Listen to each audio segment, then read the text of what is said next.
How to gift stars to friends in Telegram. Hello everyone, welcome to this channel. I'm Emily and I'm here to help you out today. So without any delay, let's get started. So first of all, launch the Telegram application on your device and make sure that you're logged into your account.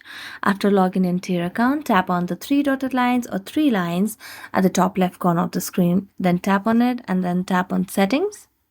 After tapping on settings, scroll down to my stars over here.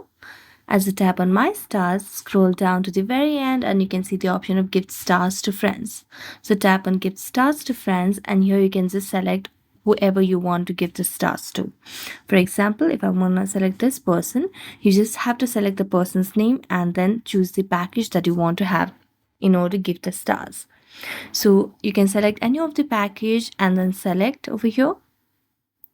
As you tap on that, you just have to add your credit or debit card information, credentials, and then you'll be able to give the stars to your friends. So thank you so much for watching this video. If you enjoyed watching it, don't forget to like, subscribe, and hit the bell notification. See you next time.